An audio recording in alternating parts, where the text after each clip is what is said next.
تصور کنید پشت فرمان یک سدان شیک، جادار و مدرن نشسته‌اید که در عین حال که قدرت و کارایی بالایی داره، مصرف سوختش هم فوق‌العاده اقتصادیه. سلام دوستان، امروز می‌خوایم با هم یکی از جذاب‌ترین خودروهای سال یعنی تویوتا کمری 2025 رو بررسی کنیم. خودرویی که بعد چند سال دوباره به جاده‌های ایران برگشته و مثل همیشه حسابی توی بازار میخواد خودی نشون بده. اول از همه یه نگاهی بندازیم به تاریخچه درخشان کمری در ایران. خیلی از شما که دارید این ویدیو رو میبینید حتما خاطره‌ای از کمری‌های نسل 5 و 6 دارید که از سالهای 2005 و 2007 تو خیابون‌های ایران جولان میدادن. این نسل‌ها به نرمی، استحکام و راحتی فوق‌العاده‌شون معروف بودن. اما آخرین نسلی که به ایران رسید کمری 2016 GLX بود. ماشینی که با امکاناتی مثل صندلی برقی، سیستم صوتی عالی، آپشن‌های دیگه و طراحی خیره کننده حسابی دل طرفدارا رو برد. اما حالا بریم سراغ شاهکار جدید تویوتا کمری 2025.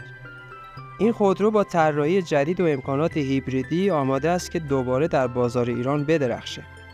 وقتی اولین بار این ماشین رو ببینید، اولین چیزی که نظرتون رو جلب میکنه طراحی اسپورت و مدرنشه. چراغ‌های جلوی باریک، جلو پنجره بزرگ و خطوط تیز روی بدنه، همگی این خودرو رو از مدل‌های قبلی کاملاً متمایز میکنه. تویوتا کمری 2025 با یک موتور هیبریدی 2 لیتری یا همون 2000 خودمون عرضه میشه که 232 اسب بخار قدرت تولید میکنه. این یعنی نه تنها قدرت کافی برای رانندگی شهری و جاده‌ای رو دارید، بلکه مصرف سوخت فوق‌العاده بهینه‌ای هم دارید. فقط 4.9 لیتر در هر 100 کیلومتر.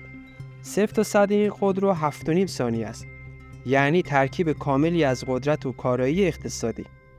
اما چیزی که کمری 2025 رو واقعاً خاص میکنه فضای داخلی اونه.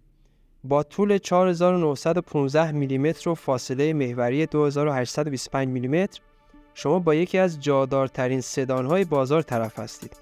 داخل ماشین رو که ببینید متوجه میشید تویوتا هیچ چیز رو از قلم ننداخته. صندلی‌های راحت، مواد با کیفیت و یک طراحی مینیمال و مدرن که حس لوکس بودن رو بهتون میده.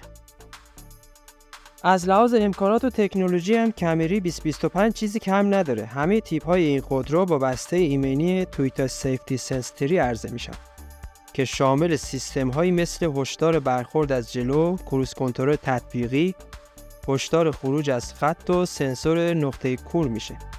از طرف دیگه 10 ایربگ در جلو، کناره‌ها و حتی زانوها این خودرو رو به یکی از امن‌ترین سدان‌های بازار تبدیل میکنه.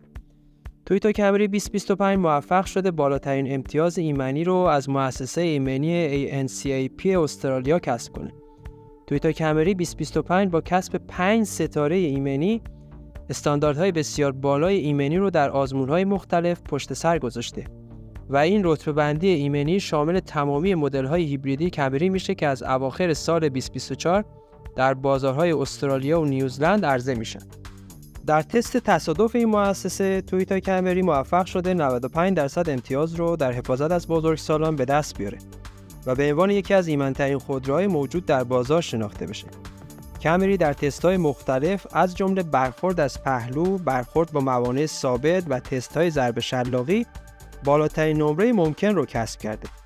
این نتایج نشون میده که کمری در صورت تصادف حفاظت بسیار خوبی رو برای سرنشینان خودش فراهم میکنه. حتی در تست‌های برخورد از جلو که یکی از حساس‌ترین تست‌های ایمنیه، کمری عملکردی بسیار نزدیک به 100% داشته.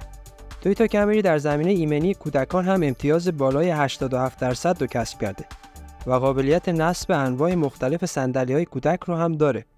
این ماشین در محافظت از عابران پیاده و دوچرخه سواران عملکرد قابل قبولی داشته و امتیاز 84% رو کسب کرده. سیستم ترمز اضطراری خودکار AEB که به صورت استاندارد در تمامی مدل‌های کمری وجود داره، در تشخیص عابران و دوچرخه سواران و جلوگیری از تصادفات یا کاهش شدت اونها بسیار مؤثر عمل میکنه. رتبه 5 ستاره تویوتا کمری تا دسامبر 2030 معتبره. حالا سوال اینجاست، تویوتا کمری 2025 چطور در مقابل رقباش قرار میگیره؟ در بازار ایران رقابت با سدان‌های چینی مثل آریزو 6، تیگو، هایما و دیگر ماشین‌های چینی حسابی داغه. اما چیزی که کمری رو متمایز میکنه دوام، استحکام و کیفیت ساخت ژاپنیشه. خودروهای چینی شاید از نظر قیمت رقابتی تر باشند، ولی کمری یه گزینه مطمئن برای کسایی که دنبال ماشینی هستن که همیشگی باشه و اونا رو سالها همراهی کنه. خب تویوتا کمری 2025 با طراحی جدید، تکنولوژی‌های پیشرفته و موتور هیبریدی میتونه گزینه بعدی شما باشه؟ آیا این خودرو ارزش انتظار برای ورود به بازار ایران رو داره؟ نظرتون چیه؟ آیا شما هم از طرفداران این خودروی محبوب هستید؟ خوشحال میشیم نظراتتون رو در قسمت کامنت ها بشنویم. اگه از این ویدیو خوشتون اومد حتما لایک کنید، نظراتتون رو با ما به اشتراک بذارید و برای دیدن ویدیوهای بیشتر کانال ما رو دنبال کنید. ممنون که همراه ما بودید. تا ویدیوهای بعدی، خدا نگهدار.